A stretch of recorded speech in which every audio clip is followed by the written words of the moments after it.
Biodiversity ও conservation. আজকে আমরা in situ এবং এক্সিটু সংরক্ষণ নিয়ে ডিটেল স্টাডি করব। বায়োডাইভার্সিটি কনজারভেশনকে মেনলি আমরা দুটি ভাগে ভাগ করি। একটিকে বলা হয় ইনসিটু কনজারভেশন, অন্যটি এক্সিটু কনজারভেশন। আলোচনা প্রসঙ্গে গতদিন আমরা বলেছিলাম ইনসিটু কনজারভেশনে কোনো অর্গানিজমসকে তার নিজস্ব প্রাকৃতিক ক্ষেত্রে সংরক্ষণ করার ব্যবস্থা করা হয়, অন্যদিকে এক্সিটু সংরক্ষণে তার নিজস্ব প্রাকৃতিক ক্ষেত্র থেকে সরিয়ে নতুন কৃত্রিম ঘেরাটোপ তৈরি করে ওখানে বাসস্থানের যোগ্য পরিবেশ তৈরি করে সংরক্ষণ করাকে বলা হয় এক্সিটু সংরক্ষণ।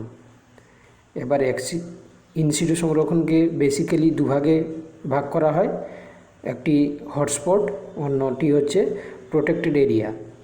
এই প্রোটেক্টেড এরিয়াকে সেক্রেড ফরেস্ট বা অন্য নামে গ্রোভস, সেক্রেড লেকস, আবার বায়োস্ফিয়ার রিজার্ভ, ন্যাশনাল পার্ক বা ওয়াইল্ড লাইফ সেঞ্চুয়ারি, এটা দু প্রকারের হতে পারে, একটা টেরিস্ট্রিয়াল, একটা মেরাইন। অন্যদিকে এক্সিটু কনজারভেশনকে এখানে তিন ভাগে ভাগ করা হয়েছে, একটা সেক্রেড প্ল্যান্ট বা হোম গার্ডেন যেটাকে বলা হয়, সেক্রেড প্ল্যান্ট যেটা আমরা পরে আলোচনা করছি, সিড ব্যাংক যেটা, আর ক্রায়ো প্রিজারভেশন, এরই পাশাপাশি বোটানিক্যাল গার্ডেন, আরবোরেটাম, জুলজিক্যাল পার্ক, অ্যাকুয়ারিয়া, এগুলো সব এক্সিটু কনজারভেশনের মধ্যে পড়ে। এবার আমরা যদি ইনসিটু কনজারভেশন নিয়ে স্টাডি করি তাহলে যে ভাগগুলো বললাম সেগুলো নিয়ে আমরা স্টাডি করব। তার আগে একটু ডেফিনেশনটা যেটা বললাম আবার একবার আমরা স্টাডি করে নেব।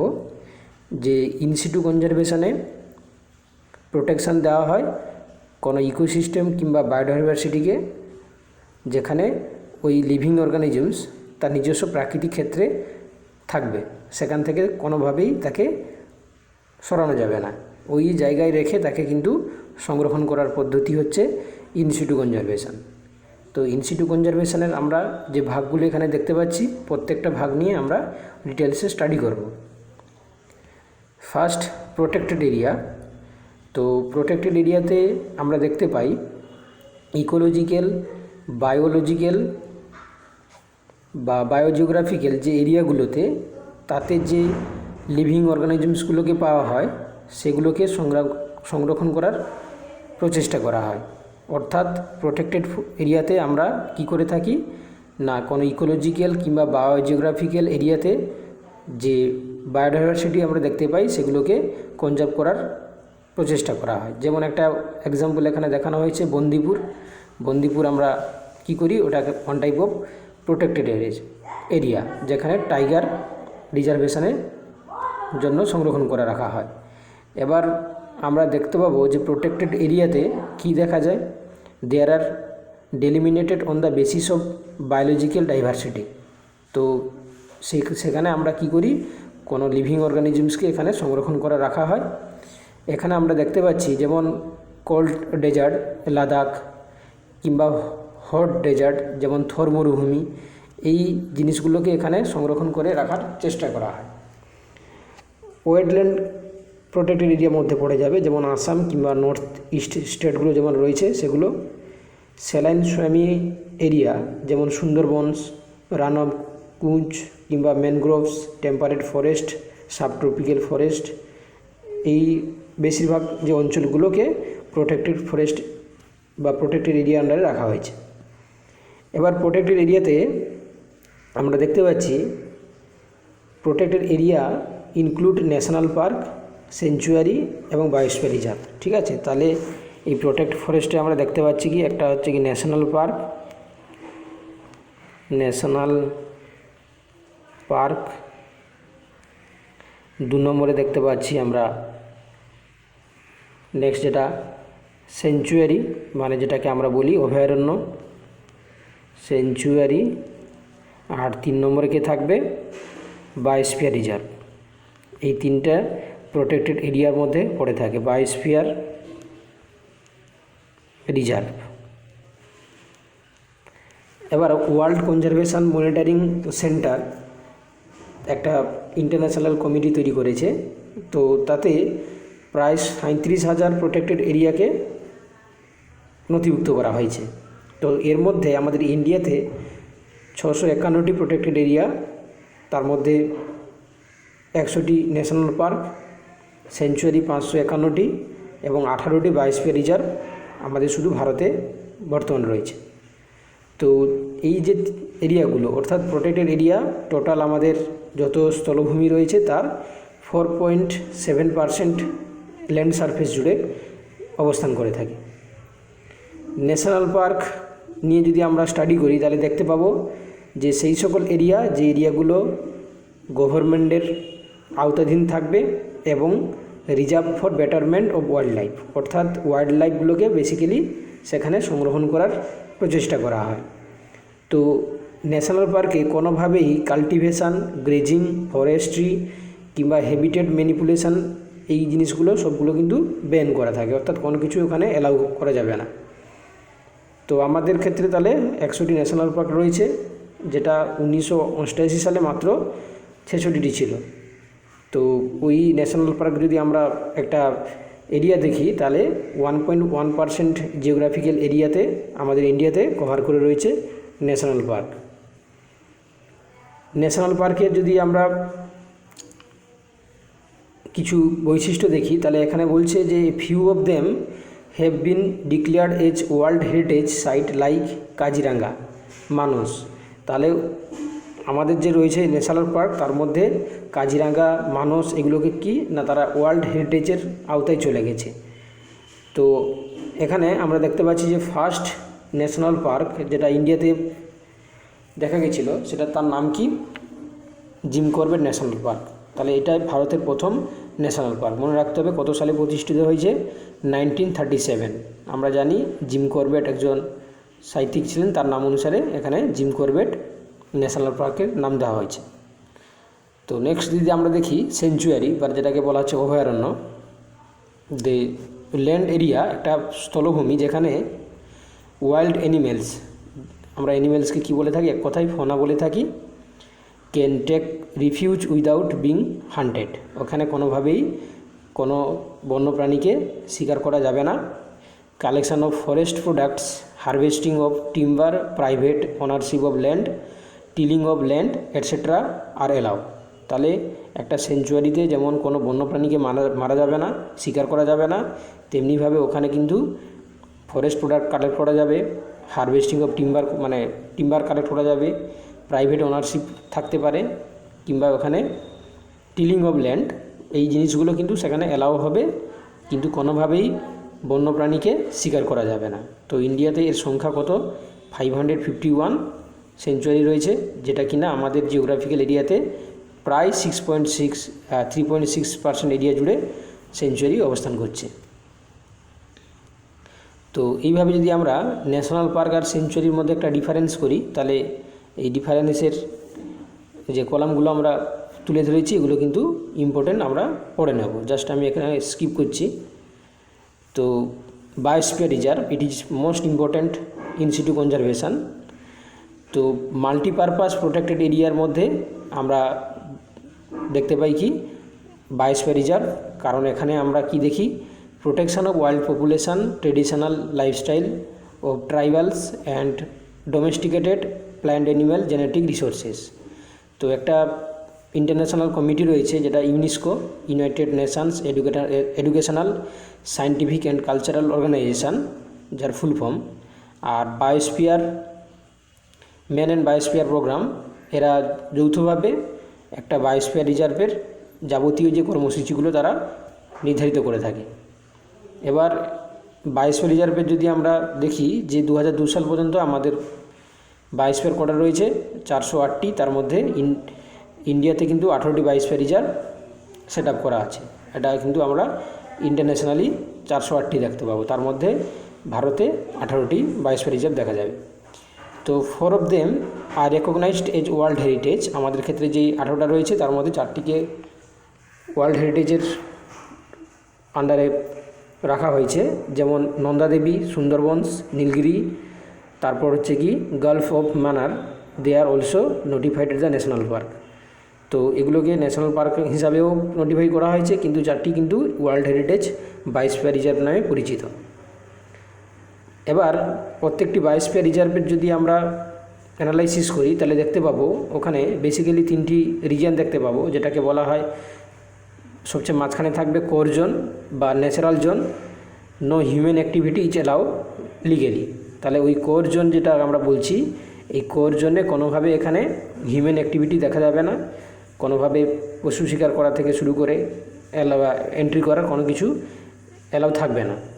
তারপর যেটা থাকবে, যেটা গ্রিন কালারে আমরা দেখতে পাচ্ছি বাফার জোন, এই বাফার জোন বলছে কোর জোনটাকে ঘিরে থাকবে limited human activity allow like research and education. তাহলে ওই বাফার জোনে শুধুমাত্র রিসার্চ পারপাসে এবং এডুকেশনাল পারপাসে ওখানে এন্ট্রি করা যাবে, আর কোনোভাবেই ওখানে থাকা যাবে না। নেক্সট বাইরের দিকে যেতে থাকবে ট্রানজিশন জোন।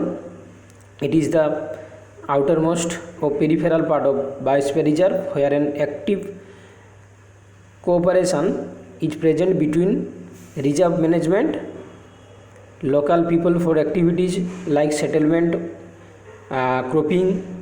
তারপর আমরা দেখতে পাই সেখানে ফরেস্ট্রি করা যেতে পারে, ইকোনমিক ইউজেস কিংবা রাস্তাঘাট ইত্যাদি সব কিছু কিন্তু ট্রানজিশন জোনে আমরা দেখতে পাই। কিন্তু কোনোভাবেই ট্রানজিশনের জন্য এখানেও কিন্তু শিকার করা কিংবা গাছ কাটা যেটা আইনত দণ্ডনীয়, তো বাদবাকি কিন্তু এখানে বসবাসের জন্য মানুষ সেখানে ঘরবাড়ি তৈরি করতে পারে। এখানে একটা গ্রাফিক্যাল রিপ্রেজেন্ট দেওয়া হয়েছে, তো কোরজনকে আমরা এখানে তুলে ধরার চেষ্টা করেছি গ্রিন কালার, তারপর লাইট গ্রিন যেটা বাফার অঞ্চল, এবং যেটা হচ্ছে হোয়াইট কালার যেটা সেটাকে ট্রানজিশন এরিয়া দিয়ে প্রকাশ করেছে। Human settlement, research, educational planning যেটা বা কিংবা ট্যুরিজম, এগুলোকে কিন্তু এখানে রিপ্রেজেন্ট করা হয়েছে। এবার আমরা দেখব ইম্পর্টেন্স কার না ইনস্টিটিউট কনজারভেশনের কি আমরা ইম্পর্টেন্স সেটা আমরা দেখে নেব। তো এখানে আমরা যেটা দেখলাম, ফার্স্ট দিলাম রেস্টোরেশনস, যেটা সংরক্ষণের ব্যবস্থা একটা বায়োস্ফিয়ার রিজার্ভ আমরা কী করি, restoration of degradation ecosystem and habitat, তাই না? আমরা প্রিভেন্ট করছি ইকোসিস্টেম ডিগ্রেডেশন কিংবা হ্যাবিটেট ডিগ্রেডেশনকে রোধ করার জন্য আমরা সবসময় ইনস্টিটিউট কনজারভেশন প্রক্রিয়াটাকে গ্রহণ করে থাকি। আর রেস্টোরেশনের পরের স্টেপে রয়েছে কি কনজারভেশন। তো এখানেও সেই একইভাবে genetic resources, species, ecosystem, landscape, এই যে ব্যাপারগুলো রয়েছে সেগুলোকে আমরা সাকসেসফুলি সেগুলোকে কনজার্ভ করার চেষ্টা করা হয়। থার্ড স্টেপে রয়েছে কি ডেভেলপমেন্ট। ওকে, যে আমরা জানি এই পৃথিবীতে যতগুলো প্রজাতি রয়েছে প্রত্যেকের সঙ্গে ইন্টার রিলেটেড, তাই কোনোভাবে যদি কোনো পপুলেশানে ইকোলজিক্যাল যে নিচ রয়েছে, যে স্পিসিসগুলো রয়েছে তারা যদি ধ্বংস হতে শুরু করে, তার রিলেটেড কিন্তু পুরো ইকোসিস্টেমটাই ধ্বংস হয়ে যাবে। তাই আমরা সবসময় চেষ্টা করি বা করব যে কনজারভেশনটাকে সবাই মিলে ওটাকে সাফল্যভাবে মেনটেন করার। এবার নেক্সট আমরা দেখব কনজারভেশন অফ ওয়েটল্যান্ড। যেভাবে আমরা টেরিস্ট্রিয়াল কনজারভেশন দেখলাম, সেইভাবে আমরা ওয়েটল্যান্ডের কনজারভেশন দেখব। খুবই ইম্পর্ট্যান্ট একটা পোর্শন রয়েছে কি রামসার সাইট। রামসার সাইটে আমরা দেখতে পাই যে কোনো একটি ওয়েটল্যান্ড, যেটা জলাভূমি আমরা বলে থাকি, তাকে সংরক্ষণ করার যে প্রক্রিয়াকে আমরা রামসার বলে থাকি। এই রামসার নামে দেওয়ার পিছনে একটা কারণ রয়েছে, একটা ইতিহাস রয়েছে। সেই ইতিহাসটা কি না, ফার্স্ট যে জলাভূমি সংরক্ষণের জন্য একটা কনভেনশন হয়েছিল, ওই কনভেনশনটা ইরানের রামসার অঞ্চল বলে একটা এরিয়া রয়েছে বা একটা টাউন রয়েছে, ওখানেই সম্পন্ন হয়েছিল। আর সালটা ছিল 1971। তো এই কারণে এটাকে কি বলা হয়, রামসার সাইট বলা হয়। মনে থাকবে। তাহলে ওয়েটল্যান্ডটাকে আমরা এই কারণে বলে থাকি, যেহেতু ওয়েটল্যান্ডটাকে আমরা রামসার এই কারণে বলে থাকি যেহেতু এটা ইরানের রামসারে প্রথম কনভেনশন হয়েছিল সংরক্ষণের জন্য এই 1971 সালে, তাই এটাকে বলা হয় কি রামসার সাইট। দেয়ার আর লো লাইং মার্সি এরিয়া, অর্থাৎ যেখানে খুব বেশি জল থাকবে না, জাস্ট আপার সার্ফেসগুলোতে ডুবে থাকবে, which get filled up during range due to run off and overflow. Okay, তাহলে যদি কোনো কারণে ওয়াটারগুলো নদীর সঙ্গে বা সমুদ্রে গিয়ে মিশতে পারছে না, ওভারফ্লোর কারণে যেখানে জলগুলো জমে থাকবে সেগুলোকে আমরা রামসার সাইট বলে থাকবো। তো there are often consider to be wasteland which are used are dumping area and filled up to recover land for various construction activities। তো এখানে কি করা হচ্ছে, রামসার সাইটগুলোকে সব ভরাট করে ওখানে বিভিন্ন রকম কনস্ট্রাকশন এর কাজ চলছে, ঘরবাড়ি তৈরি করছে। As a result large number of wetlands have disappeared, যেটা আমরা স্বভাবতই বুঝতে পারছি যে ওভার পপুলেশনের কারণে, বাসস্থানের সংকুলান ঘটার কারণে ওই রামসার সাইটগুলোকে ভরাট করে ওখানে কনস্ট্রাকশনের কাজ চলছে, অর্থাৎ ঘরবাড়ি তৈরি করা হচ্ছে। তো এইভাবে রামসার সাইটের সংখ্যা কিন্তু আস্তে আস্তে করে কমতে থাকছে। তো এর ইকোলজিক্যাল ইম্পর্টেন্স কী রয়েছে রামসার সাইটগুলো বা ওয়েটল্যান্ডগুলো, এখানে পয়েন্টস করে তুলে ধরা হয়েছে। There are an important source of recharging ground water, তাই না?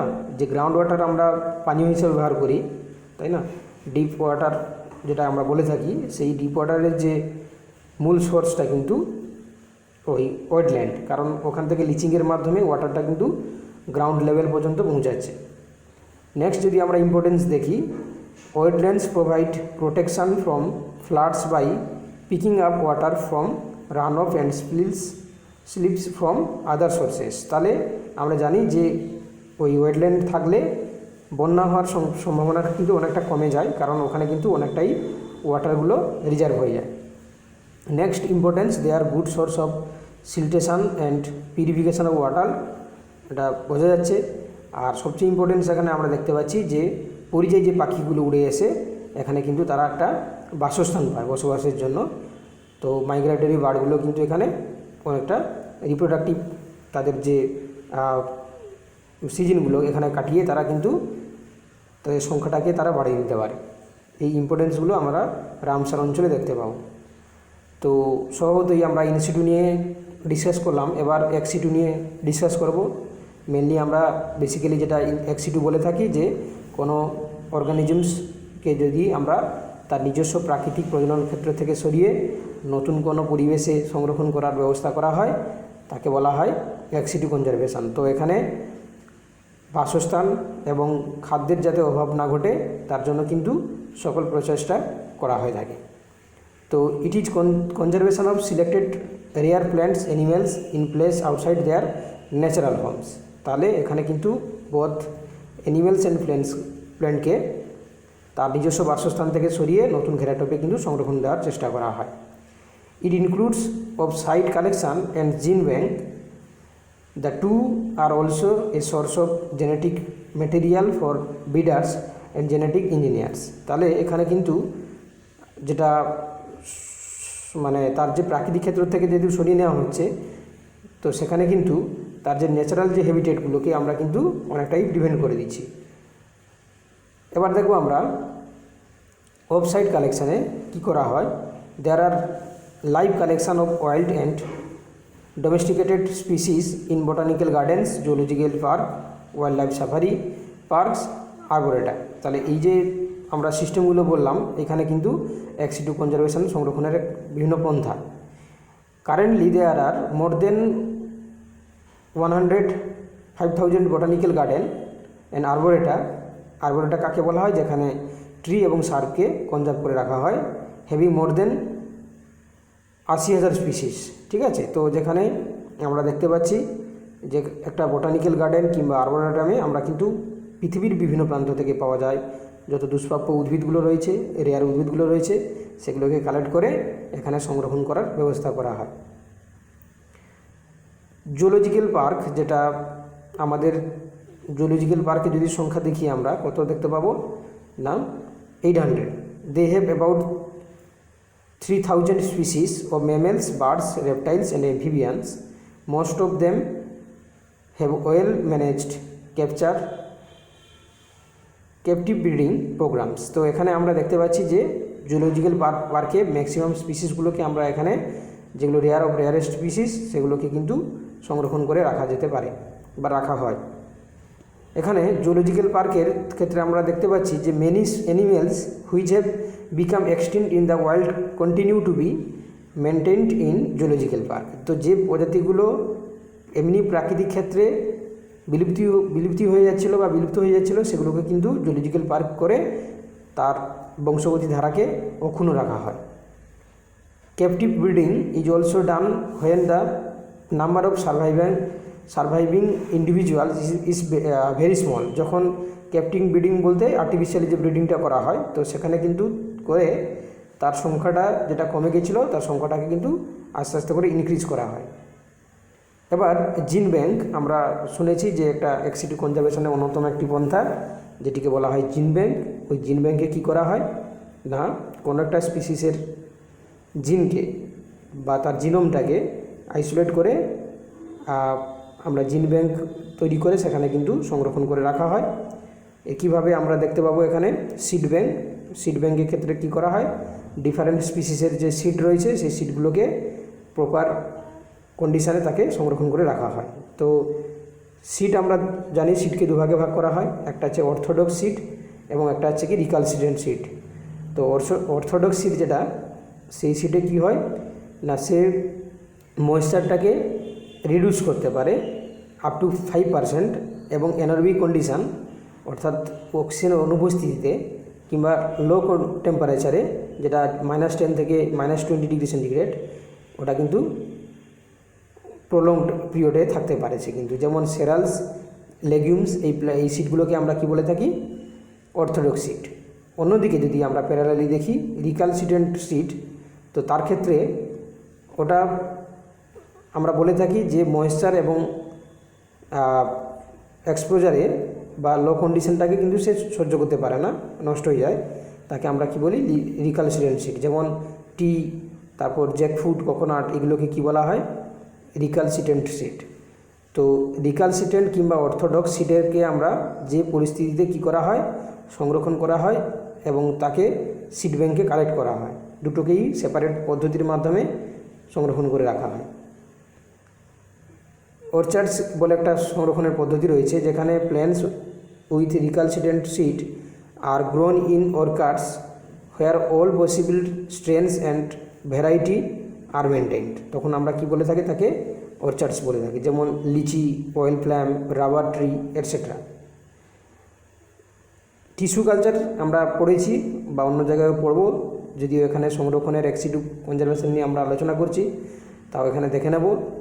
তো টিস্যু কালচারে কী করা হয়, কোনো সেলকে নিয়ে প্রথমে ক্যালাস তৈরি করা হয়। আমরা জানি আনডিফারেন্সিয়েট মাস অফ সেল, যার বিভাজন ক্ষমতা শুরু হয়নি, তাকে আমরা কি বলি, ক্যালাস বা কোষপুঞ্জ। সেই সেল থেকে না হয়, তো এখান থেকে আমরা কি করি, মেরিস্টেম তৈরি করি কিংবা এমব্রায়ো তৈরি করে সেখান থেকে আমরা নতুন প্ল্যান্ট তৈরি করতে পারি। তো এর বিভিন্ন রকম পদ্ধতি রয়েছে, আমরা পরে আলোচনা করব। তো জাস্ট যে ক্যালাস তৈরি করার মাধ্যমে এখানে কিন্তু আমরা অসংখ্য উদ্ভিদ তৈরি করতে পারি। এইভাবে আমরা ব্যানানা, পটেটো, এই ভেজিটেটিভ প্রোপাগেশনের মাধ্যমে টিস্যু কালচার করে নতুন নতুন প্ল্যান্ট আমরা তৈরি করতে পারি। তো শেষে রয়েছে ক্রায়োপ্রিজারভেশন। ক্রায়োপ্রিজারভেশনে আমরা কি করে থাকি, -196 ডিগ্রি সেন্টিগ্রেড তাপমাত্রায় লিকুইড নাইট্রোজেনে cell, embryo, animal tissue, gamete, এগুলোকে কিন্তু সংরক্ষণ করে রাখা হয়। তো এটাও কিন্তু একটা এক্সিটু কনজারভেশনের পদ্ধতি বা মেথডস। একইভাবে ইন্টারন্যাশনাল এফেক্ট ফর কনজারভিং বায়োডাইভার্সিটির ক্ষেত্রে কিছু উদ্যোগ নেওয়া হয়েছে, সেগুলো আমরা দেখে নেব। যেমন IUCN, international union for conservation of nature, তো তারা ইন্টারন্যাশনাল ইন্ডিপেন্ডেন্ট অর্গানাইজেশন, যে এই সংস্থা কি করে থাকে, বায়োডাইভার্সিটি কনজারভেশন নিয়ে তারা কাজ করে থাকে।